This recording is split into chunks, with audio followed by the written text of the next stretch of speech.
आज के लेक्चर में हम लोग line, straight line, slope, tangent, normal वाली इक्वेशन देखेंगे और ये 11th क्लास 12th क्लास के लिए बहुत इंपॉर्टेंट है। इसमें हमारे पास में जो टीजीटी वाला और टीजीटी और पीजीटी वाली चीज़ें, इसके लिए ये चैप्टर बहुत ज़्यादा इम्पोर्टेंट है। इस लेक्चर में हम जो टीजीटी और पीजीटी अभी 2021 में पेपर हुआ है, इनमें से मैंने 6 क्वेश्चंस को उठाया है और वो 6 क्वेश्चन आए हुए हैं पेपर में, ठीक है। और यदि आप लोगों को लेक्चर पसंद आए तो इसे अपने दोस्तों के साथ शेयर ज़रूर कीजिए और इसी प्रकार के और लेक्चर्स के लिए हमारे यूट्यूब चैनल स्टडी फील्ड 360 को सब्सक्राइब कीजिए, बेल आइकन को प्रेस करना न भूलें और लेक्चर को लास्ट तक ज़रूर देखें, तभी आप लोगों को ये चीज़ें समझ में आएंगी। तो अब चलते हैं हम अपने लेक्चर की तरफ। इससे पहले मैं प्रवीण, मैंने एमएससी मैथमेटिक्स किया हुआ है, एचटेट पास है और नेट जेआरएफ पास हो गया है और इस बार सीटेट भी पास हो जाएगा, ठीक है। तो ये एनसीईआरटी के ऊपर बेस्ड लेक्चर होगा पूरा मैथमेटिक्स का। इसके अंदर 6 क्वेश्चन बहुत ज़्यादा इंपॉर्टेंट है टीजीटी पीजीटी के लिए। टीजीटी में तो 4 क्वेश्चन है टीजीटी के और पीजीटी के अंदर से 2 क्वेश्चन उठाए हैं मैंने, ठीक है। चलते हैं क्वेश्चनों की तरफ। तो हमारे पास है यहाँ पे डिस्टेंस बिटवीन 2 पॉइंट्स, जो हमारे पास में 2 पॉइंट्स है P एंड Q। P को हम x1 y1 मान लें एंड Q को x2 y2। तो 2 पॉइंट्स के बीच का डिस्टेंस कैसे कैलकुलेट करना है। हमारे पास होता है PQ is equals to under the root x2 minus x1 का whole square plus y2 minus y1 का होल स्क्वायर। अंडर रूट के अंदर होता है। तो ये फॉर्मूला हमारे पास में किस प्रकार से आया, यदि आपको ये जानना है तो मैंने एक लेक्चर बना दिया है पीजीटी वो हमारे पास में 7th चैप्टर होता है जो 10th क्लास का, उसमें है। बाई पाइथागोरस थ्योरम के द्वारा इसे हम प्रूफ करते, लेकिन अभी आप इसे एज ए रिजल्ट मान के चलिए, ठीक है। अगर नहीं है तो आप जाके देख सकते हो। तो एग्जाम्पल में जैसे हमारे पास में 2 पॉइंट्स दे रखे हैं, ये हो गया हमारे पास में 6, -4 एंड 3, 0। तो इसको हम y1 x1 y1 x2 y2 ये चीज़ मान लेंगे एंड देन इस वाले फॉर्मूले में यहाँ पुट करेंगे। तो यहाँ पे हो जाएगा हमारे पास में, तो यहाँ पे हमारे पास जो x2 है हमारे पास में 3 है, दैट मीन्स 3 एंड माइनस ये हो जाएगा 6, 3 - 6 का होल स्क्वायर प्लस ये y2 है, देन ये -4 है, y2 माइनस लगता है एंड देन -4, तो प्लस का 4 हो गया, इसका होल स्क्वायर हो गया। ये हमारे पास -3 आएगा, -3 का स्क्वायर 9 हो गया, देन 4 का square 16 is equals to under root के अंदर ये 25 आ जाता। ये हो जाता है हमारे पास अंडर रूट 25 और अंडर रूट 25 को निकाल के हम 5 यूनिट लिख सकते हैं, ठीक है। तो इस प्रकार से है। अब हम देखते हैं इससे रिलेटेड जो टीजीटी में हमारे पास में क्वेश्चन आया हुआ है वो है, ठीक है। अभी आया था एग्जाम में, the distance between the point -4, 7 and 2, -5 is, इसके बीच का हमें डिस्टेंस कैलकुलेट करना है। तो हमारे पास में डिस्टेंस फॉर्मूले के अंदर इनकी वैल्यूज पुट कर देंगे। तो यहाँ पे हमारे पास में ये x1 y1 है, ये x2 y2 है। x2 हमारे पास में 2 -4 है, तो माइनस माइनस +4 हो जाएगा, दैट मीन्स 2 + 4 इसका होल स्क्वायर, देन प्लस आ जाएगा यहाँ पे माइनस का 5, देन -7, -5 एंड -7 का होल स्क्वायर। तो इसे हम कैलकुलेट कर लेंगे। ये हो जाएगा हमारे पास में 2 और 4 6, 6 का स्क्वायर ये 36 हो गया, देन यहाँ पे हो गया 7 5 12, 12 का स्क्वायर करेंगे तो 144। तो इसे हम ऐड कर देंगे, अंडर रूट के अंदर कितना हो जाएगा, 0 हो गया, 6 4 10, ये 7 और 1 8, मतलब 180 हो गया, ठीक है। तो 180 को यदि हम इसके अंदर रूट के अंदर से बाहर निकालेंगे तो हमारे पास हो जाएगा, ये हो जाएगा जैसे अंडर द रूट 180 का हम वो करते हैं, जैसे 180 को हम फैक्टर विधि से सॉल्व करेंगे, 2 से करेंगे तो 2 नाम 18 0, 2 से करेंगे तो फिर ये 45 आ जाएगा, 2 ये अब 3 से जाएगा, 3 एकम 3, 3 पंजे 15, फिर 3 से जाएगा, देन 3 पंजे 15। तो जिसका जोड़ा बन जाएगा उनको हम बाहर निकाल लेंगे। 2 का जोड़ा बना तो यहाँ से हमारे पास में 1 2 बाहर आ जाएगा एंड एक 3 3 का जोड़ा बना, एक 3 बाहर आ जाएगा, जिसका जोड़ा नहीं बना वो 5 बचा, दैट मीन्स ये कितना हो गया 6/√5। तो हमारे पास में जो ऑप्शन नंबर सेकंड है, ऑप्शन नंबर जो फर्स्ट है इसका, ऑप्शन नंबर कौन सा हो गया इसका, लास्ट वाला ऑप्शन हो गया हमारे पास में जो ऑप्शन नंबर 4 है वो करेक्ट है, 6/√5। तो चलते हैं अपने नेक्स्ट पे। तो अब है हमारे पास में यदि रेशो में दे रखा है, जैसे the coordinate of A point dividing the line segment joining the point x1 y1 and x2 y2 internally in the ratio m/n/r। देखो जैसे हमें क्या करना है, एक पॉइंट फाइंड करना है। जैसे हमारे पास में ये एक लाइन है, मतलब यहाँ पे ये P पॉइंट है जिसको हमने ये माना हुआ है x1 y1, एक Q पॉइंट है x2 y2 माना हुआ है, ठीक है। तो इसके अंदर एक पॉइंट है x, y। ये चीज़ हमें कैलकुलेट करनी है जो कि हमें रेशो m/n में डिवाइड कर रहा है, ठीक है। तो इसे हमें कैलकुलेट करना है। इसे किस प्रकार कैलकुलेट करते हैं हम, ये फॉर्मूला हमें रिमेंबर रखना है। जैसे ये x1 है, ये y1 होता है एंड यहाँ पे x2 y2 होता है। तो हमारे पास में जो x वाली वैल्यू है इंटरनली कलेक्ट वो करेगा, तो जैसे इंटरनली डिवाइड करेगा तब हमारे पास में बीच में प्लस वाला साइन आएगा। यदि हमें एक्सटर्नली डिवाइड करता है बाहर, तो हम यहाँ पे बीच वाली जगह पे माइनस का साइन लेके चलते हैं, ठीक है। अभी हम इंटरनली की बात कर रहे हैं। तो यहाँ पे क्या हो जाएगा, जैसे ये m वाला है, जो पहला वाला m होता है वो दूसरे x2 के साथ मल्टीप्लाई होता है। जो दूसरा वाला ये n होता है ये x1 के साथ मल्टीप्लाई होता है और डिवाइड हो जाता है इन दोनों के प्लस के साथ में। जैसे देखो यहाँ पे है m की मल्टीप्लाई x2 के साथ में प्लस n की मल्टीप्लाई x1 के साथ में एंड देन डिवाइड किया गया है m प्लस n से। इसी प्रकार m की मल्टीप्लाई करेंगे हम y2 में एंड n की मल्टीप्लाई करेंगे हम y1 में, देन डिवाइड कर देंगे m प्लस n से। तो x की और y की वैल्यू हमारे पास ये है, ये वाली x की वैल्यू है फर्स्ट वाली, देन ये वाली सेकंड वाली y की वैल्यू है, ठीक है। यदि आप लोगों को इस प्रकार से कोई क्वेश्चन दे रखा होगा तो इस फॉर्मूले का यूज़ करते हुए कैलकुलेट करना है, ठीक है। तो यहाँ पे हमारे पास में एक एग्जाम्पल है। एग्जाम्पल में क्या दे रखा है हमें, the coordinate of the point which divide the line segment joining A हमारे पास है 1, -3 एंड बी है -3, 9 internally in the ratio 1:3 are given by. जैसे हमारे पास में इंटरनली डिवाइड करेगा तो x की वैल्यू कैलकुलेट करनी है। x की वैल्यू के लिए हमें क्या चाहिए, जो हमारे पास में ये फर्स्ट वाला m था इसको x2 में मल्टीप्लाई करना है। x2 कितना है -3, दैट मीन्स 1 × -3, फिर प्लस करना है 3 × x1, ये हो गया 1, 3 × 1 अपॉन में m1 + m2, इन दोनों को जोड़ देना है, 4 आ जाएगा। यदि हम इनको कैलकुलेट करेंगे, ये माइनस का 3 प्लस का 3, तो हमारे पास आ जाएगा 0। x के बराबर 0 आया। इसी प्रकार हम y को कैलकुलेट करेंगे तो y के बराबरी में हमारे पास 0 आ गया, ठीक है। अब इससे रिलेटेड हम एक एग्जांपल देखेंगे। और हाँ, यदि अभी हमारे पास में ये क्या है, ये रेशो दे रखा है। यदि यहाँ पे रेशो ना दे रखा हो तो हम क्या मान लेंगे, k/1 मान लेंगे। ये कोई लॉजिक नहीं है कि k/1 ही माना जाए। k/ जो आपका मन करे, यहाँ पे कोई भी एक कांस्टेंट टर्म मान लेना है, आप इजीली कैलकुलेट कर सकते हो, ठीक है। तो इजी बनाने के लिए हम k/1 मान के चलते हैं ताकि हमें कैलकुलेशन ना करनी पड़े, ठीक है। चलते हैं, ये हमारे पास में इसी बार क्वेश्चन आया था एग्जाम में। In what ratio is the segment joining the point 4, 6 and -7, -1 divide by x axis. x axis को डिवाइड करने का मतलब है हमारे पास में, जैसे जैसे हमारे पास में 2 पॉइंट हैं, एक यहाँ है एक यहाँ है, तो इनको बीच से एक x एक्सिस ऐसे डिवाइड करेगी। x एक्सिस का मतलब है कि ये पॉइंट हमारे पास में क्या है, x तो है ही, लेकिन जो y वाला पॉइंट है वो 0 है, ठीक है। x एक्सिस के ऊपर हमारे पास में जो y की वैल्यू होती है वो हमारे पास में 0 होती है, ठीक है ना।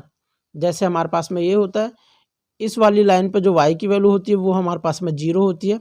आप लोगों ने 10th क्लास में पढ़ा होगा और पढ़ा भी रखा होगा आपके टीचर्स ने, ठीक है। तो हमारे पास में यहाँ पे ये पॉइंट आ गया निकल के x, 0। x एक्सिस की वजह से आया है x, 0। x, 0 हमारे पास ऐसा पॉइंट है जो इन दोनों पॉइंट्स को डिवाइड कर रहा है। तो पूछा हुआ है कि वो हमें रेशो ज्ञात करना है। तो रेशो अभी बताया था, यदि रेशो नहीं दे रखा हो तो उसे k/1 मान लेंगे। ठीक है, ये k/1 मानेंगे। और जो हमारे पास में कांस्टेंट वैल्यू दे रखी हो पॉइंट में, हम उसका यूज़ करेंगे।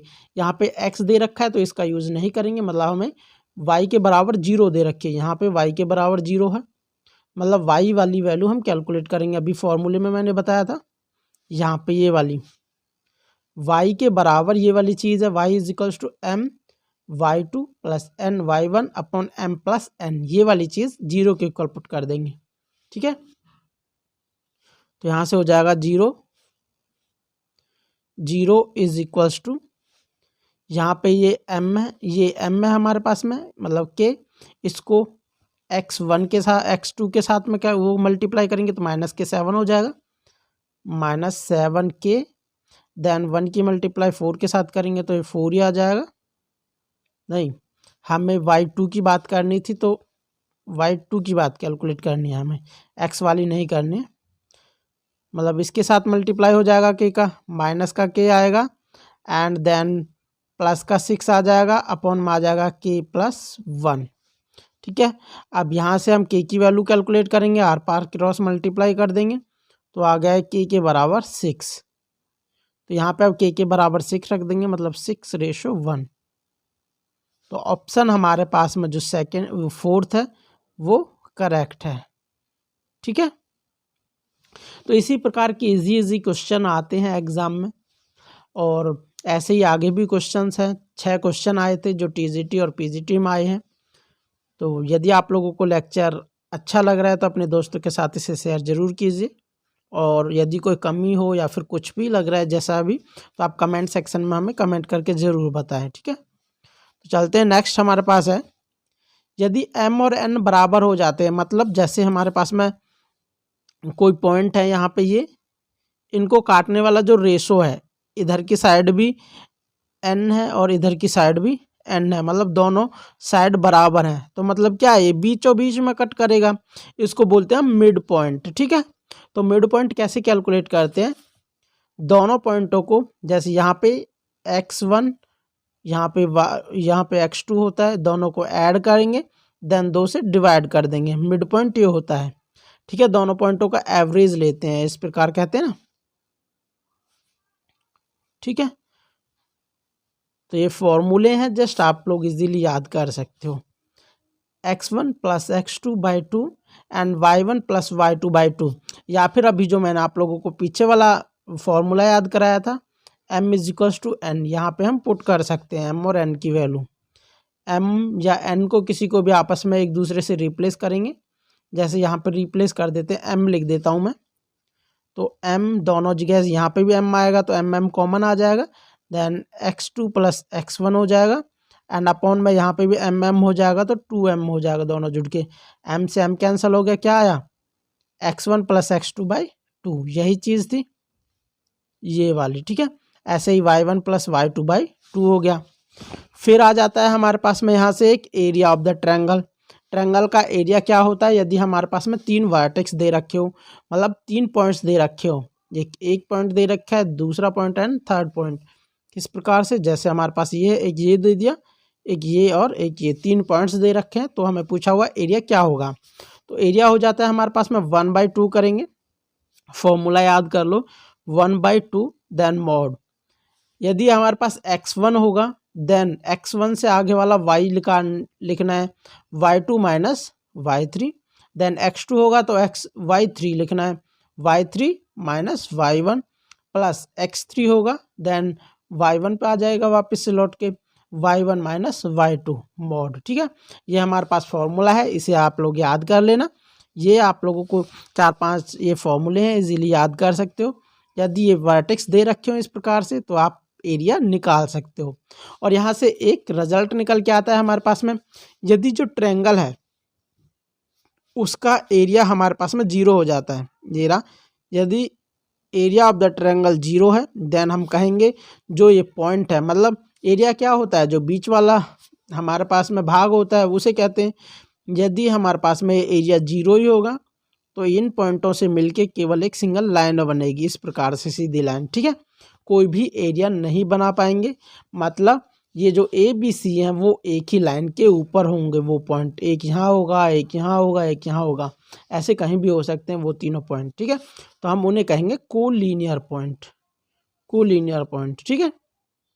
इस प्रकार से हमारे पास में कोलिनियर कैसे निकाल सकते हैं, यदि हमें पूछा जाए कि ये 3 पॉइंट कोलिनियर है या नहीं, तो हम क्या करेंगे, इस फॉर्मूले का यूज़ करते हुए एरिया कैलकुलेट करेंगे। यदि एरिया हमारे पास 0 आ जाता है तो हम कहेंगे ये तीनों पॉइंट आपस में कोलिनियर हैं, ठीक है।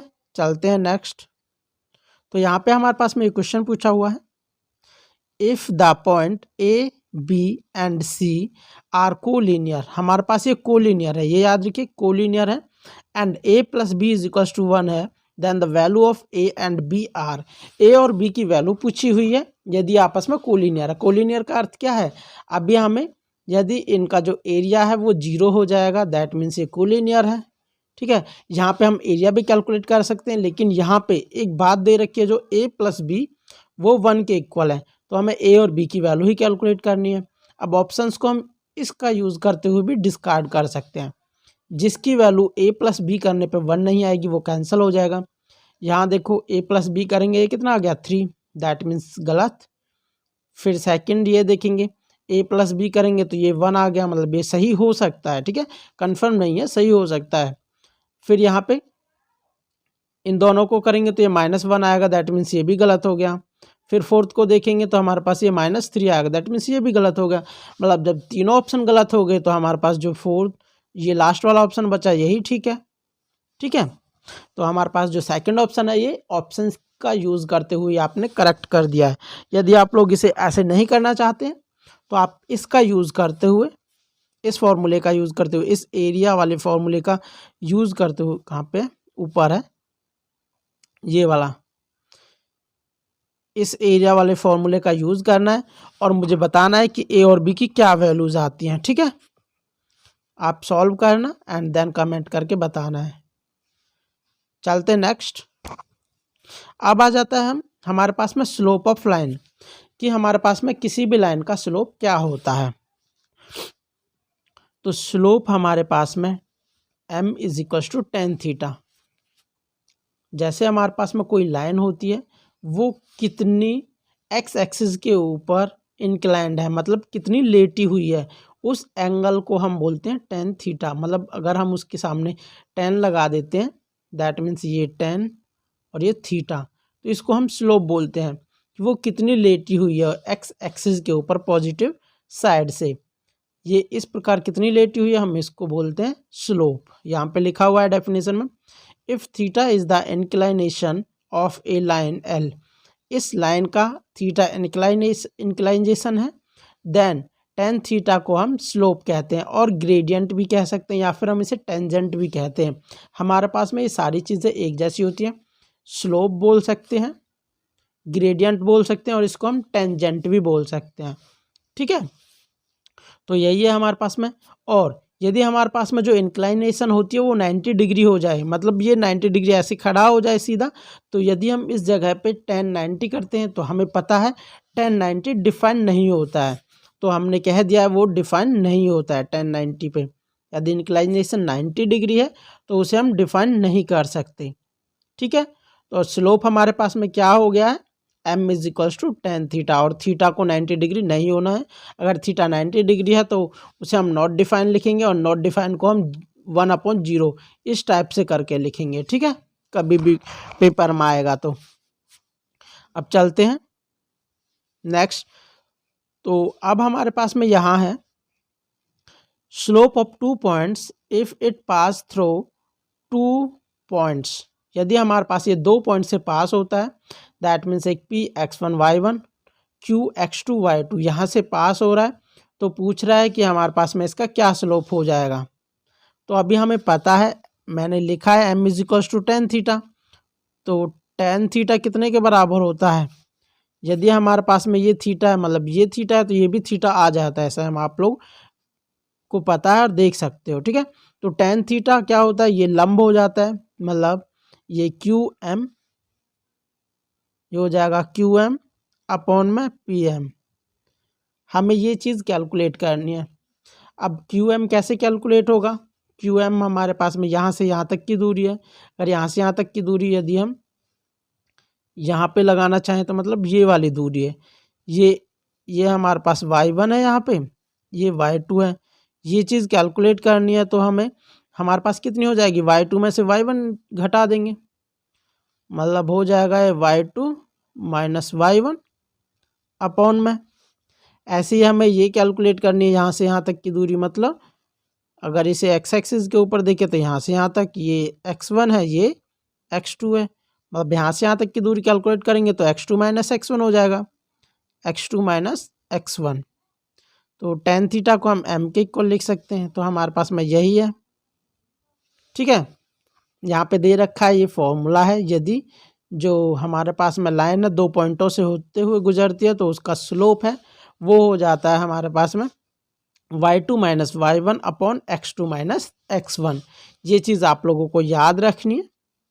ठीक है, अब हम इन चीज़ों को वो भी लिख सकते हैं, जैसे ये y2 माइनस y1 होती है, इसको बोलते हैं हम डिफरेंस, मतलब डेल y बोल सकते हैं, और इस वाले को, नीचे वाले को हम डेल x बोल सकते हैं। ठीक है, m हो जाएगा। ये भी होता है हमारे पास में, और इसको हम यदि हम कन्वर्ट करें तो dy ओवर dx, मतलब यहाँ से हमें एक और रिजल्ट कैलकुलेट हो गया है। यहीं पे लिख देता हूँ मैं, चलो इस पेज पे लिख देता हूँ। जो स्लोप होता है, यहाँ से हमारे पास क्या क्या हो गया है, इसे मिटा देता हूँ थोड़ा सा। जो स्लोप है हमारे पास वो एक m हो गया है, देन एक dy ओवर dx भी स्लोप के बराबर है, एंड tan थीटा ये भी स्लोप के बराबर है, एंड हमारे पास y2 minus y1 upon x2 minus x1 ये भी स्लोप के बराबर है। यदि स्लोप पूछे तो इनमें से हम कोई भी चीज़ कैलकुलेट कर सकते हैं, आप लोग इजीली निकाल सकते हो। ठीक है, dy ओवर dx क्या है, जब आप लोग 12th क्लास में पढ़ोगे या फिर HTET की तैयारी कर रहे हो तो आप लोगों ने 12th क्लास में ये चीज़ें पढ़ ली हैं। ठीक है, तो dy ओवर dx आप लोगों को पता है डिफ्रेंसिएशन होता है y का x के रिस्पेक्ट में। तो अब हमारे पास में ये है, यहाँ से दो लाइन दे रखी है L1 और L2। यहाँ पे यदि दो लाइन पैरेलल होती हैं और उनको एक तीसरी रेखा काटती हुई जाती है तो उनके एक ही साइड वाले जो कोण होते हैं वो बराबर होते हैं, मतलब यहाँ पे जो अल्फा है और ये बीटा है दोनों इक्वल हैं। अब alpha is equals to beta है यहाँ से। ठीक है, तो अब पूछा हुआ है कि इन दोनों लाइंस का जो स्लोप है वो कैसा होगा। तो यदि हमारे पास में पॉजिटिव लाइन के साथ में ये एंगल बीटा बना रहा है, ये एंगल अल्फा बना रहा है, और दोनों हमारे पास में इक्वल है, तो हमारे पास क्या हो जाएगा, जो स्लोप होता है वो तो tan अल्फा बराबर tan बीटा है। ठीक है, यदि हम दोनों के साइड में tan अप्लाई करेंगे तो ये हो जाएगा, और ये हमारे पास में जो tan अल्फा है ये हमारे पास में L1 लाइन का स्लोप है, मतलब इसको M1 स्लोप मान लेता हूँ, एंड देन ये हमारे पास M2 हो जाएगा, एक बीटा है हमारे पास में। ठीक है, ये इक्वल है। तो हमारे पास में यदि दो पैरेलल लाइंस हैं तो उनके बीच का जो स्लोप होता है वो हमेशा इक्वल होता है। ये वाली बातें आप लोगों को याद रखनी है।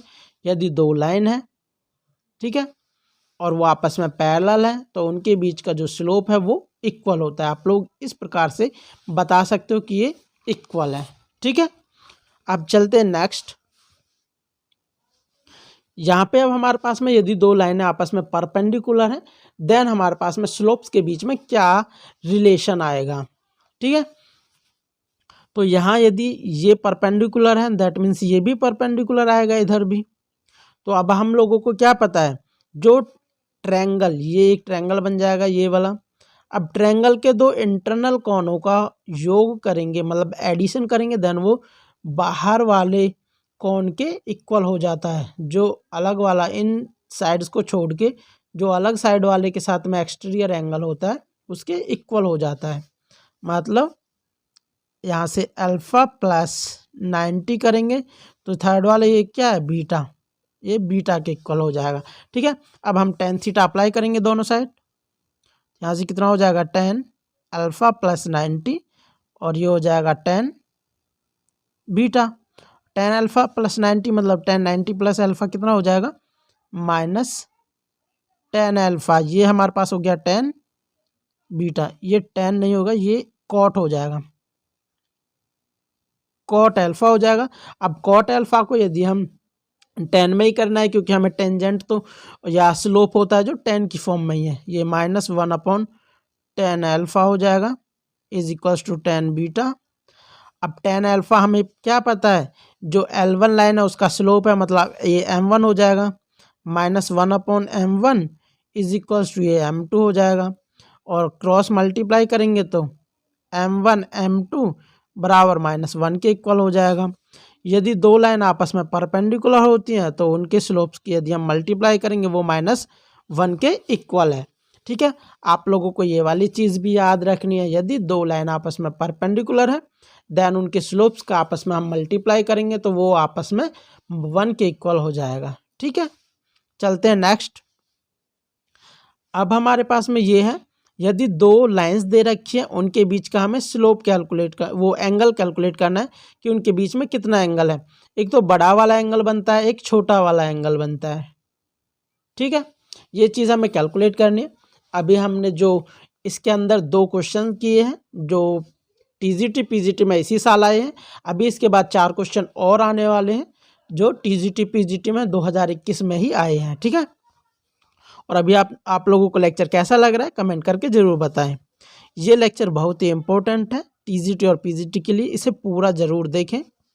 तो यहाँ पे हमारे पास में क्या हो जाएगा, दो लाइन दे रखी है, ये L1 है, ये L2 है। L1 वाला हमने α1 मान लिया एंड L2 हमने α2 मान लिया जो एंगल है। ठीक है, यही वाला एंगल होता है जो पॉजिटिव एक्स एक्सिस के साथ बनाती है लाइन।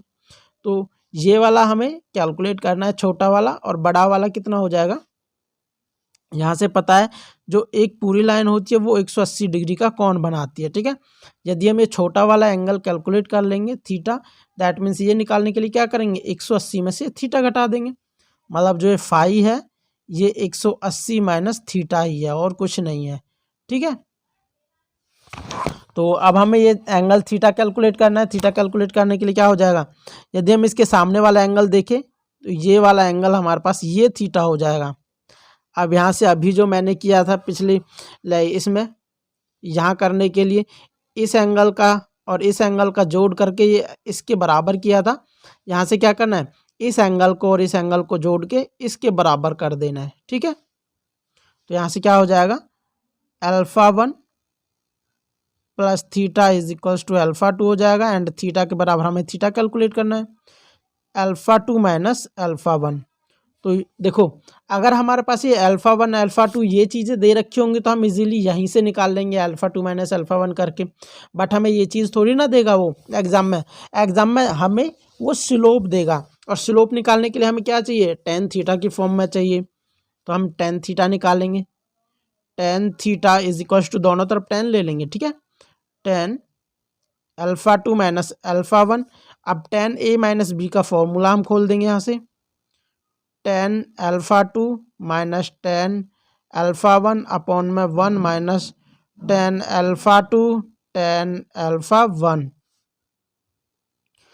तो हमारे पास यहाँ से जो tan α2 है, α2 मीन्स जो L2 लाइन थी उसका स्लोप था, मतलब एंगल था, मतलब इसको हम क्या लिख सकते हैं, tan α2 को लिख सकते हैं M2। तो ये हमारे पास हो जाएगा tan theta is equals to M2, and यहाँ से tan α1 है उसको M2 लिख सकते हैं, माइनस M1 हो गया अपॉन में 1 प्लस M1 M2। जो tan थीटा है उसके बराबर आ गया M2 माइनस M1 अपॉन में 1 प्लस M1 M2। तो थीटा हमारे पास में कितना हो जाएगा, tan इनवर्स, और इसको हम मॉड में ले लेंगे, M2 minus M1 upon 1 plus M1 M2। तो यहाँ पे हमने इसे मॉड में क्यों लिया है, देखो यहाँ पे जो ये वाला एंगल है ये छोटा एंगल था। ठीक है, छोटे एंगल की बात करी गई थी, छोटा एंगल मीन्स 90 से छोटा एंगल है। ठीक है, एक्यूट एंगल है, और जो ये वाला एंगल है ये ऑब्ट्यूस एंगल है, 90 डिग्री से बड़ा एंगल है। यदि हम tan थीटा 90 डिग्री से छोटा लेके चलते हैं तो वो हमेशा पॉजिटिव होता है। यदि एंगल हमारे पास में 0 से 90 डिग्री के बीच में होता है तो tan थीटा हमेशा पॉजिटिव होता है, और यदि एंगल हमारे पास 90 डिग्री से बड़ा हो जाता है, 180 के बीच में होता है, तो वहाँ पे हमारे पास tan थीटा माइनस का होता है। दैट मीन्स ये वाला एंगल निकालेंगे तब हमें माइनस की ज़रूरत होगी, लेकिन अभी हमें केवल प्लस की ज़रूरत है। tan थीटा की बात कर रहे हैं, तो यहाँ पे ये हमने थीटा कैलकुलेट किया है, तो इसलिए हमने इसे मॉड में ले लिया है, क्योंकि यहाँ पे नेगेटिव वैल्यू भी आ सकती है। नेगेटिव वैल्यू आ गई तो हमारे पास में वो फाई कैलकुलेट हो जाएगा, फिर हमें थीटा कैलकुलेट अलग से करना पड़ेगा। ठीक है, तो इसलिए हमने मॉड में वैल्यूज़ ले लिए हैं। और यहाँ पे जैसे ही थीटा कैलकुलेट हो गया, फिर हम यहाँ से फाई भी लिख देंगे। Phi is equals to 180 minus theta. यदि एग्जामिनर बोले कि हमें एक्यूट एंगल चाहिए, मतलब 90 डिग्री से छोटा वाला एंगल, तो हमें ये चीज़ कैलकुलेट करनी है। और यदि वो बोले कि 90 डिग्री से हमें बड़ा वाला एंगल चाहिए, तो हमें ये चीज़ कैलकुलेट करनी है। 180 में से घटा देना है जो रिजल्ट आएगा। ठीक है, तो अब चलते हैं, हमारे पास में एक एग्जाम्पल है, इसकी मदद से कैसे करेंगे। If the angle between two lines π/4, दो लाइन्स के बीच में एंगल हमारे पास में π/4 दे रखा है, दैट मीन्स जो थीटा है वो π/4 है, ये रहा। फिर दे रखा है and slope of one of the line is 1/2, जो स्लोप है वो 1/2 है। देन फाइंड करना है other slope. Other slope find करने के लिए पूछा गया है। इसके लिए अभी फॉर्मूला क्या किया गया है हमने, tan theta is equals to, जो tan थीटा था हमारे पास में यहाँ पे ये वाली चीज़ है, tan theta is equals to m2 minus m1 upon 1 plus m1 m2। और यहाँ पे देखो जो एंगल दे रखा है π/4 है, 90 डिग्री से छोटा दे रखा है, इसलिए यहीं पे इसने मॉड मान लिया है क्योंकि पॉजिटिव है। ठीक है, तो यहाँ पे पॉजिटिव लगा लिया है, ये वाली वैल्यूज यहाँ पे पुट किया, m1 यहाँ पे पुट करेंगे, tan थीटा यहाँ पे पुट करेंगे, तो tan थीटा π/4 हो जाएगा, मतलब ये, और ये हो जाएगा m2 तो दे नहीं रखा, m2 माइनस m1 1/2 हो गया, अपॉन में 1 प्लस m2 1/2। ठीक है, अब इसे सॉल्व करेंगे, ये हमारे पास 1 के इक्वल हो जाएगा। 1 is equals to 2m2 minus 1 upon 2 plus m2, इनको हम क्रॉस मल्टीप्लाई करेंगे, तो यहाँ पे कितना हो जाएगा, 2 plus m2 is equals to, यहाँ पे हो जाएगा 2m2 माइनस 1।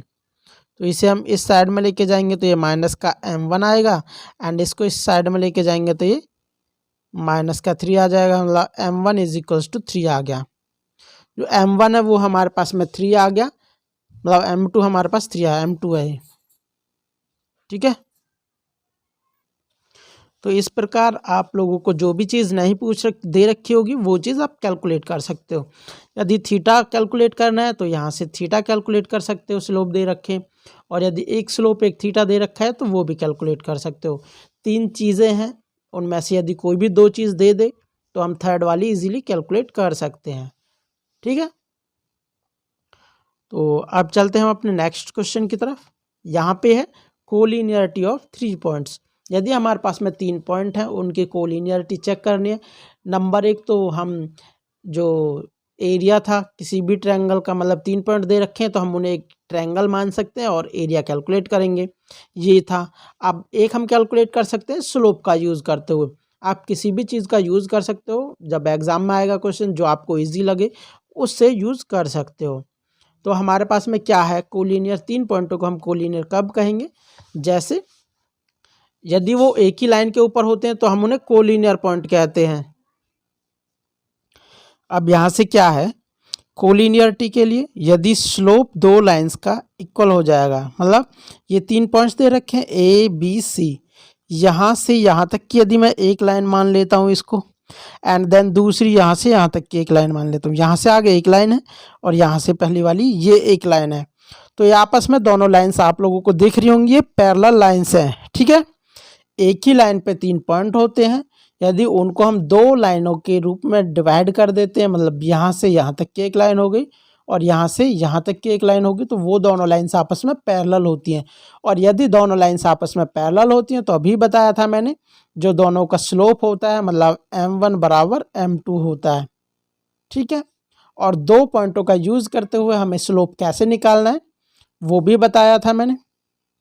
जैसे 2 पॉइंटों का स्लोप यूज़ करके कैसे निकालना है, y2 minus y1 upon x2 minus x1। ठीक है, तो यहाँ पे हमारे पास 3 पॉइंट हो जाएंगे, एक ये, लेकिन एक टाइम पे तो हमें 2 ही पॉइंट लेके चलने हैं। ये वाले 2 पॉइंट लेके चलने एक बार ये वाले 2 पॉइंट लेके चलने। ठीक है, आप लोग इजीली कैलकुलेट कर सकते हो कि ये दोनों लाइन आपस में कोलिनियर है या नहीं। ठीक है, आप लोगों को स्लोप कैलकुलेट करना है, पहले इन 2 पॉइंटों का स्लोप एंड देन इन 2 पॉइंटों का स्लोप। यदि वो आपस में इक्वल आ जाते हैं तो हम कहेंगे ये तीनों लाइन कोलिनियर है। यदि इनमें से एक भी स्लोप बराबर नहीं, मतलब दोनों स्लोप बराबर नहीं आएंगे, तो ये कोलिनियर नहीं है।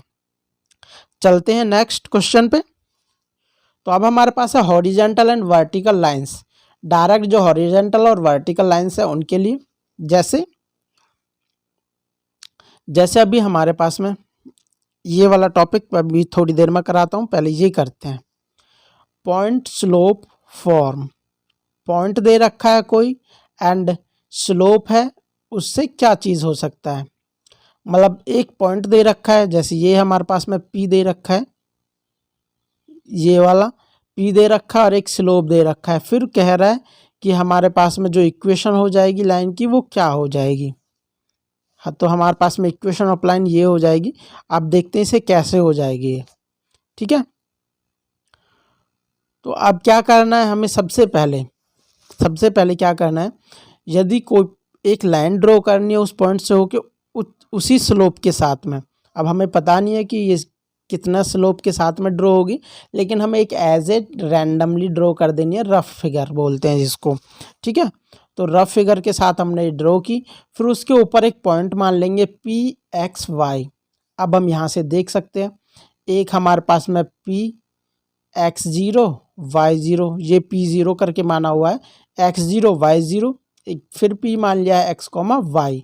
ये 2 पॉइंट हो गए। इन दोनों पॉइंटों की मदद से अब हम स्लोप कैलकुलेट कर सकते हैं। और स्लोप क्या हो जाता है, इसको हम y2, मतलब इसको यदि हम x1 y1 की जगह पुट करें और इसको x2 y2 की जगह पुट करें तो स्लोप कितना हो जाएगा, m = y minus y0 upon x minus x0। तो ये हमारे पास में स्लोप हो जाता है। और यदि हम इनके आपस में क्रॉस मल्टीप्लाई के थ्रू इसे कैलकुलेट करते हैं सिंपली, तो हमारे पास क्या हो जाता है, y minus y0 and m के साथ में नीचे वाला इधर मल्टीप्लाई हो जाएगा x माइनस x0। तो ये वाली हो जाएगी हमारे पास में। ठीक है, तो यही चीज़ हमने ये नीचे लिख दिया है यहाँ पे, ये कैसे कैसे आया है। ठीक है, ज़्यादा कुछ है नहीं, आप लोग इजीली कैलकुलेट कर सकते हो। क्या करना है, यदि हमारे पास एक स्लोप दे रखा हो और एक पॉइंट दे रखा हो, जस्ट यहाँ पे वैल्यूज़ पुट करनी है, या फिर हम इसकी मदद से जो डायरेक्ट जर्नल फॉर्मूला है वहाँ से हम कैलकुलेट कर सकते हैं। ठीक है, चलते हैं। फिर क्या दे रखा है, स्लोप इंटरसेप्ट फॉर्म। ये हमारे पास था, एक पॉइंट होना चाहिए और एक स्लोप होना चाहिए, उसके लिए है। फिर है हमारे पास में स्लोप इंटरसेप्ट फॉर्म, एक स्लोप है और एक इंटरसेप्ट फॉर्म है। मतलब इंटरसेप्ट मीन्स वाई एक्सिस को किस जगह पे कट करेगा वो चीज़ चाहिए।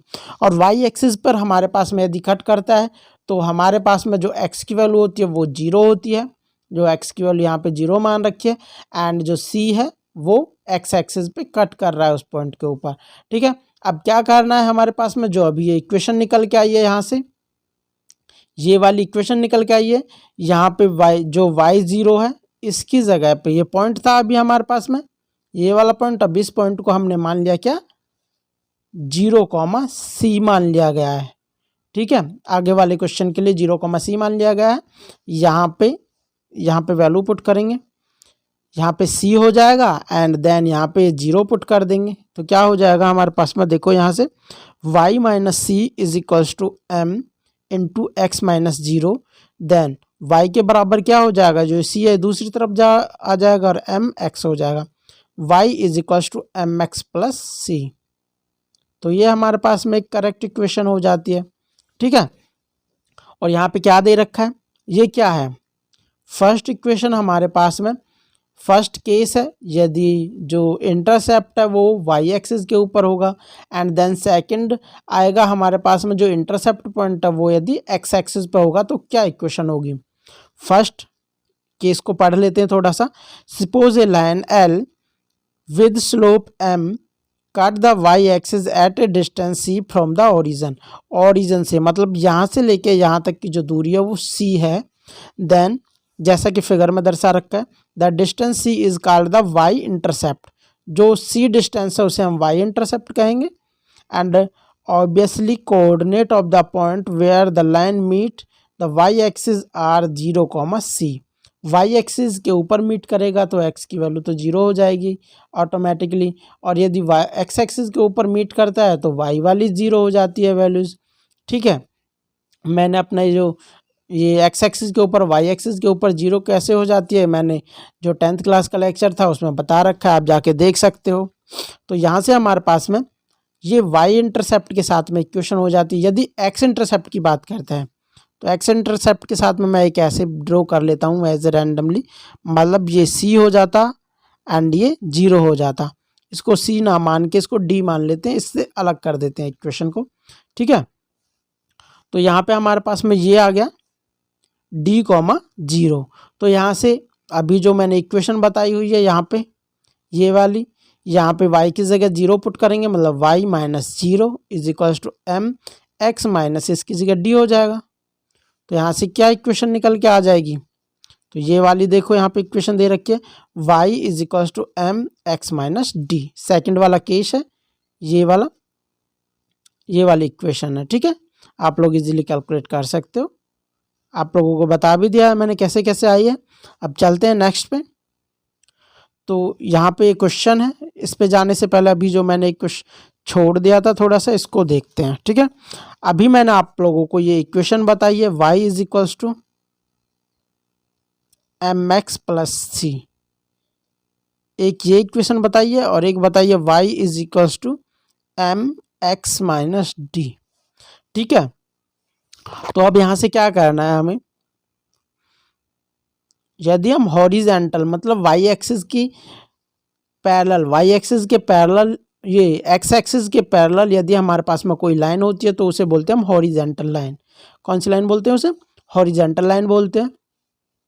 और वाई एक्सिस के पैरेलल लाइन होगी हॉरिजेंटल हो जाएगी, और वाई एक्सिस का जो स्लोप होता है वो 0 होता है, क्योंकि वाई एक्सिस के साथ में और वाई एक्सिस खुद 0 डिग्री का एंगल बनाएगी एंड tan 0 हमारे पास में कितना हो जाता है 0, मतलब जो स्लोप हो गया है एक्स एक्सिस का वो 0 हो जाता है।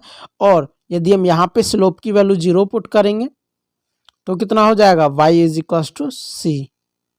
ठीक है, अब c की जगह पे इसने a लिख दिया है, देखो यहाँ पे ये एक्स एक्सिस के ऊपर लाइन है, मतलब जो सी हो जाएगा वो कुछ ए आ जाएगा, पॉजिटिव आएगी। ठीक है, और जैसे ही हम वाई एक्स एक्सिस के नीचे की तरफ चलेंगे तो वाई हमारे पास में नेगेटिव होती है, Y is equals to minus A कर दिया है। ठीक है इसने, और अब इस डायरेक्शन में चलते हैं, हमारे पास में इनको बोलते हैं हम वर्टिकल लाइंस। यदि ये वाई के पैरेलल होती हैं तो हम वर्टिकल लाइन बोलते हैं। वाई के पैरेलल वाली लाइन जो थीटा होता है वहाँ पे कितना आ जाता है 90 डिग्री आ जाती है। ठीक है, अब 90 डिग्री को हम किस प्रकार से करेंगे, तो tan 90 हमारे पास में क्या हो जाता है, tan 90 अनडिफाइन होता है, बताया था, उसे हम कितना लिखते हैं 1/0 करके। अब यहाँ पे 1/0 करके लिख सकते हैं, यहाँ पे भी 1/0 करके लिख सकते हैं। तो हम यहाँ लिख देते हैं दूसरी वाली इक्वेशन में, किसी भी इक्वेशन में लिख सकते हो आप, इससे कोई फर्क नहीं पड़ेगा। तो हम सेकेंड वाली इक्वेशन में रखते हैं, तो y is equal to 1/0 x minus d. तो अब हम क्रॉस मल्टीप्लाई करेंगे, यदि हम 0 की मल्टीप्लाई y के साथ करेंगे तो वो 0 ही आ जाएगा, और 1 की मल्टीप्लाई इसके साथ करेंगे x माइनस डी, तो x के बराबर आ गया d। ठीक है, अब वही काम इसके साथ करना है, x के बराबर d इसमें आया, इसमें y के बराबर d आया था। अब जो पॉजिटिव साइड में है उसमें हमने प्लस का मान लेंगे वैल्यूज़ को, जैसे यहाँ पे है ये पॉजिटिव साइड में है तो x के बराबर b मान लिया, और ये नेगेटिव साइड में है तो x के बराबर माइनस b मान लिया। जस्ट ये चीज़ें करनी है आप लोगों को। ठीक है, चलते हैं हम अपने क्वेश्चन की तरफ जो दे रखा है। यहाँ पे है the slope of the line y, ये 4x plus 3y minus 4 is equal to 0। यहाँ पे हमें स्लोप कैलकुलेट करने की बात कर रहा है, क्या होता है, तो स्लोप वाली जो हमारे पास सिंपल लाइन है क्या होती है, y is equal to M x plus c, simple y होती है। देन हमारे पास में इक्वल में एक्स के बराबर, एक्स के साथ में जो मल्टीप्लाई होता है उसको हम स्लोप बोल देते हैं। तो यहाँ से वही चीज़ कैलकुलेट करेंगे। ये 4x plus 3y minus 4 is equals to 0 है। Then 3y is equals to minus 4x plus 4, then y is equals to minus 4/3x, ये 4 है, प्लस 4/3। तो जो y के जो x के साथ में मल्टीप्लाई में है उसी को हम स्लोप बोलते हैं। दैट मीन्स m कितना आ गया, -4/3। तो ऑप्शन हमारे पास में जो सेकंड है वो करेक्ट है। ठीक है, अब इसे हम दूसरे तरीके से भी कर सकते हैं। अब इसे थोड़ा सा दूसरे तरीके से देखते हैं, जैसा हमें आगे वाले क्वेश्चंस में ज़रूरत है। अभी बोला था मैंने जो स्लोप है उसको हम बोलते हैं dy/dx, ये भी हम स्लोप को ही बोलते हैं। तो इस विधि से हम डिफरेंशिएशन के मेथड से देखते हैं कि यही स्लोप आता है या नहीं आता है। अगर हम इसका डिफरेंशिएशन करेंगे तो ये हमारे पास में 4 के इक्वल आ जाएगा। देन ये हमारे पास में कितना हो जाएगा, 3 इंटू dy/dx हो जाएगा, और जो कांस्टेंट है ये 0 ही हो जाएगा, मतलब ये 0 के इक्वल हो गया। और dy/dx की वैल्यू कैलकुलेट करनी है। dy/dx ये 3 था, इज इक्वल्स टू -4 आएगा, and which implies dy/dx is equals to -4/3। तो यहाँ से भी हमारे पास में -4/3 आया और उस मेथड से भी -4/3 आया। ठीक है, आप दोनों तरीके से कैलकुलेट कर सकते हो इजीली, जिस भी मेथड से आपको इजी लगे, इस मेथड से भी किया। ठीक है, अब हमारे पास में है 2 पॉइंट फॉर्म। यदि हमारे पास में 2 पॉइंट्स दे रखे हैं तब लाइन की इक्वेशन क्या हो जाएगी। अब ये लाइन की इक्वेशन देखो, यहाँ से मैंने बताया था यदि एक पॉइंट दे रखा है और स्लोप दे रखा है तब लाइन की क्या इक्वेशन हो जाएगी। ठीक है, तो हमने एक पॉइंट मान लिया था, देन स्लोप कैलकुलेट किया, हमारे पास में ये हो गया था। फिर हमारे पास में हो गया कि एक इंटरसेप्ट फॉर्म के द्वारा क्या फॉर्म हो जाएगी, तो y is equals to mx plus C, ये y इंटरसेप्ट के लिए हो जाती है, और x इंटरसेप्ट के लिए y is equals to m into x minus d. ये वाली चीज़ आप लोगों को याद रखनी है। अब आ जाता है, इससे रिगार्डिंग हमने एक एग्जाम्पल भी किया है जो इसी साल TGT में आया है। अब आ जाता है हमारे पास में 2 पॉइंट फॉर्म, और यहाँ पे आप लोग एक एग्जांपल खुद से कर सकते हो जो एनसीईआरटी के मैथ में दे रखा है। Find the equation of the line pass through इतने एंड स्लोप दे रखा है। ये आप लोग खुद से कैलकुलेट करके बताइए मुझे कैसे कैसे आ रहा है। ठीक है, आप लोगों को लेक्चर कैसा लग रहा है प्लीज़ कमेंट करके बताएं, और लेक्चर को लास्ट तक ज़रूर देखें। अभी जो क्वेश्चंस ये हमने एग्जांपल किए हैं ये टीजीटी के किए हैं, लेकिन इसके बाद जो क्वेश्चन आने वाले हैं अभी वो पीजीटी में आने वाले हैं। ठीक है, अब हमारे पास में 2 पॉइंट्स हैं। अभी 2 पॉइंट्स का यूज़ करते हुए देखो, मैंने अभी कोलिनियरिटी वाली फॉर्म बताई थी आप लोगों को। ये 3 पॉइंट ले, एक पॉइंट हमें एक्स्ट्रा लेके चलना पड़ता है यदि हमें इक्वेशन फाइंड करनी होती है। तो Px, y, ये 2 पॉइंट दे रखे हैं, P1 x1 y1, P2 है x2 y2, और P मान लिया x y। तो यदि ये 3 पॉइंट एक ही लाइन के ऊपर है दैट मीन्स ये कोलिनियर है। कोलिनियर है तो यहाँ से इन पॉइंट्स का यूज़ करते हुए और इन पॉइंट्स का यूज़ करते हुए, या फिर इन पॉइंट्स का यूज़ किया और इस पॉइंट का और इस वाले पॉइंट का यूज़ किया, तो भी हमारे पास में एक सिंपल स्लोप बनेगा जो दोनों इक्वल आएंगे, क्योंकि कोलिनियर पॉइंट है। कोई भी 2 पॉइंट ले सकते हैं हम तो स्लोप निकालने के लिए, ऐसा थोड़ी है कि बीच वाला ही पॉइंट लेंगे। मतलब पहले एक बार ये पॉइंट और ये वाला पॉइंट लेके स्लोप निकाला, m1 निकल के आया, फिर इस वाले पॉइंट का और इस वाले पॉइंट का यूज़ करते हुए स्लोप निकालेंगे, वो m2 आएगा। दोनों को इक्वल रख देंगे तो यहाँ से क्या हो जाएगा कि दोनों जो हमारे पास में कोलिनियर वाली कंडीशन हो जाएगी या फिर पैरेलल लाइन वाली कंडीशन हो जाएगी, उसका यूज़ करते हुए यहाँ पे क्या गया है देखो, यहाँ पे क्या था, P1P इज इक्वल्स जो स्लोप ऑफ P1P है वो इक्वल है स्लोप ऑफ P1P2 के। तो P1 और P का स्लोप यहाँ से हम कैलकुलेट करेंगे तो हमारे पास हो जाएगा ये वाला कि y minus y1 upon x minus x1 is equals to हो जाएगा y2 minus y1 upon x2 minus x1। ठीक है, ये हो गया। या फिर यदि हम इसे क्रॉस मल्टीप्लाई के थ्रू करेंगे तो जो हमारे पास में सिंपल, जैसे हमारे पास 2 पॉइंट दे रखे हो उनका यूज़ करते हुए मैंने स्लोप क्या बताया था, देखो या तो या तो इस मेथड से कर सकते थे, या तो इस मेथड से कर सकते हैं जैसा अभी मैंने किया है यहाँ पे। अब क्रॉस मल्टीप्लाई करेंगे तो ये इसके बराबर हो जाएगा, ठीक है। या फिर हम इसे कर सकते हैं जैसे हमारे पास है, जैसे हमारे पास होता है स्लोप वाले। अभी मैंने क्या इक्वेशन बताया था मैंने, y minus y zero is equal to M x minus x zero. एक ये इक्वेशन हो गई थी।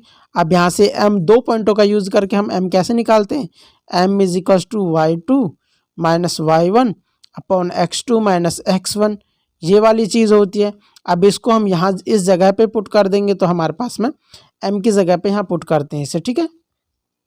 तो m की जगह पे यहाँ पुट करेंगे तो कितने हो जाएगी, y minus y zero is equals to, ये m की जगह पुट हो गया और यहाँ पे x माइनस एक्स जीरो, तो ये वाली इक्वेशन हो जाएगी, ठीक है। या तो इस मेथड से याद कर लो या फिर जो पैरेलल लाइन बन जाएगी वहाँ से सॉल्व करना सीख लो, ठीक है।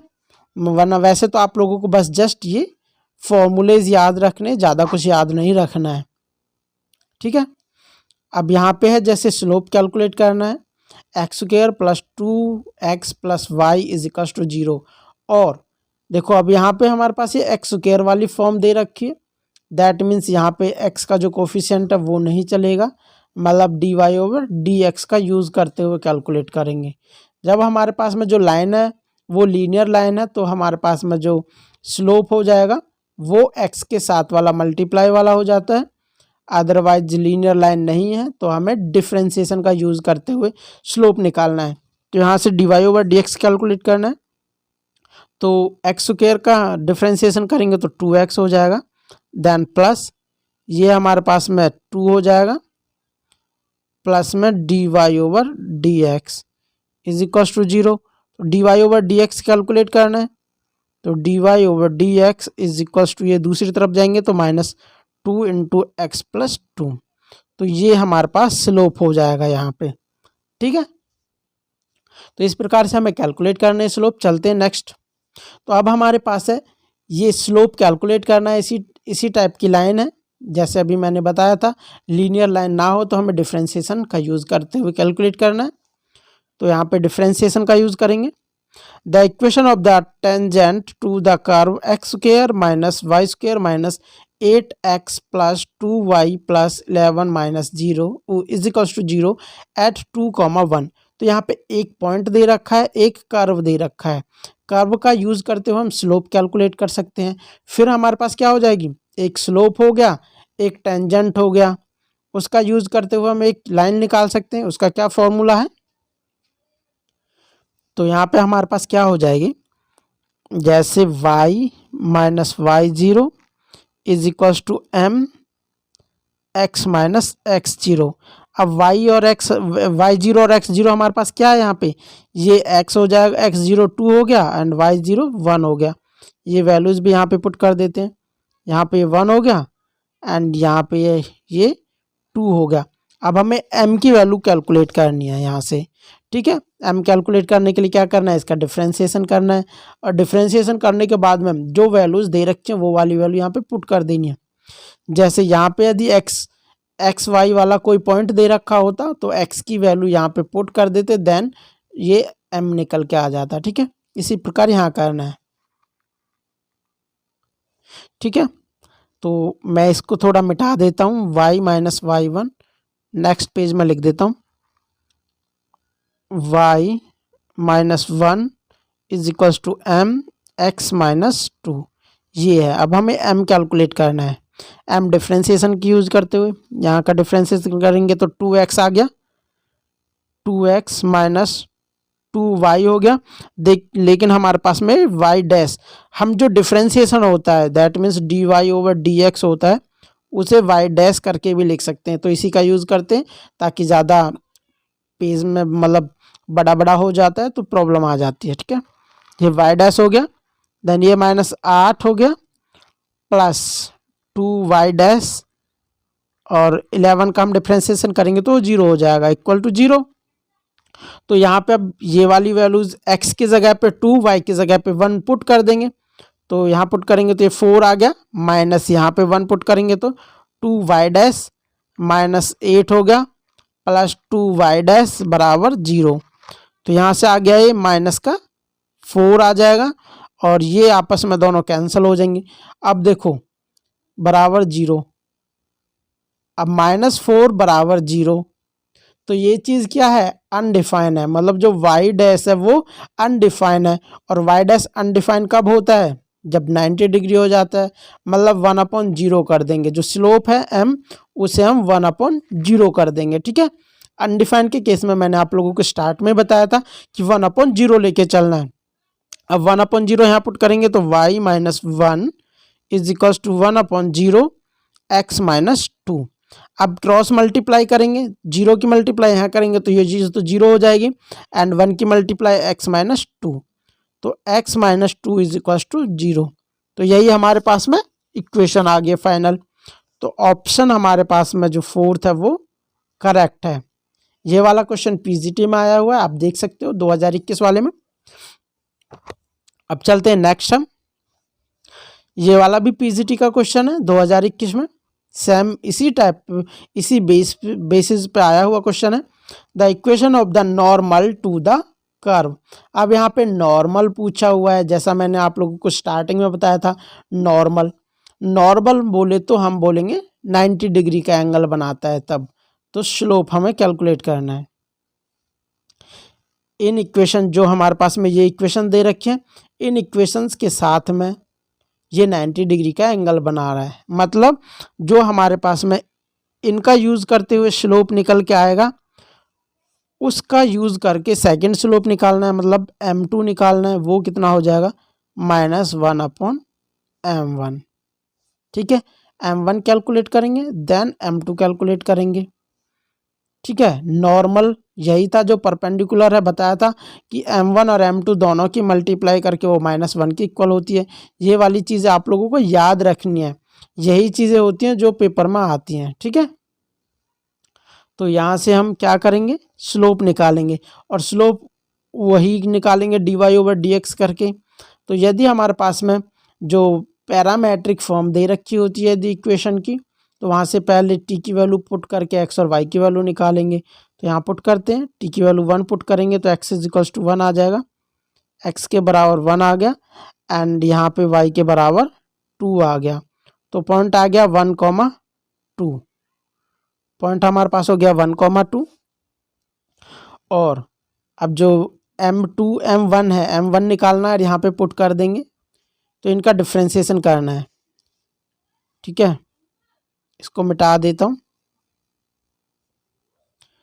तो x dash is equals to 2t हो जाएगी, and y dash is equals to 2 हो जाएगा। t की वैल्यू यहाँ पे पुट करेंगे तो हमारे पास में हो जाएगा ये 2 ही हो जाएगा। देन y मतलब dy/dx, ये चीज़ कैलकुलेट करने के लिए क्या करेंगे, ये y dash upon y1, y dash upon x dash, ये करना है। तो y डैश हमारे पास 2 आ गया, ये भी 2 आ गया, मतलब ये 1 के इक्वल आ गया।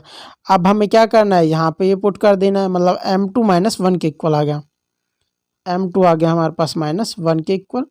और एक पॉइंट दे रखा है, क्या दे रखा है, 1,2, 1,2। यहाँ से ये वाली वैल्यूज़ कौन सी इक्वेशन में पुट कर देनी है, y माइनस y0 वाली में। y माइनस y0 मीन्स 2 हो गया, then is equals to slope -1 हो गया, x -1।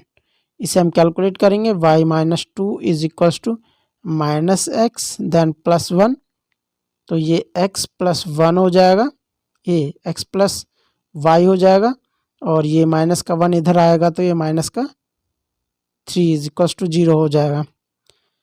तो हमारे पास में इक्वेशन यहाँ से आ गया x + y - 3। तो जो ऑप्शन फर्स्ट है वो करेक्ट है, ठीक है। चलते हैं नेक्स्ट पे। तो आज के लेक्चर में बस इतना ही है, 6 क्वेश्चन कराए हैं मैंने इसके अंदर पीजीटी के। इसके अंदर मैंने 6 क्वेश्चन कराए हैं जो कि टीजीटी और पीजीटी दोनों में मिलके आए हुए हैं। टीजीटी वाले और पीजीटी के लिए बहुत इंपॉर्टेंट है, और 11th क्लास के लिए भी इम्पोर्टेंट है। इसमें से जो लास्ट वाला ये वाला पॉइंट थे टेंजेंट एंड नॉर्मल, जिसमें हमने dy/dx किया था, dy/dx फाइंड करके स्लोप ज्ञात किया था एंड नॉर्मल कैलकुलेट किया था 1 करके, ये 12th वाले में आते हैं। ठीक है, आप लोग ये लेक्चर लास्ट तक जरूर देखें और आप लोगों को लेक्चर कैसा लगा है कमेंट करके ज़रूर बताएं।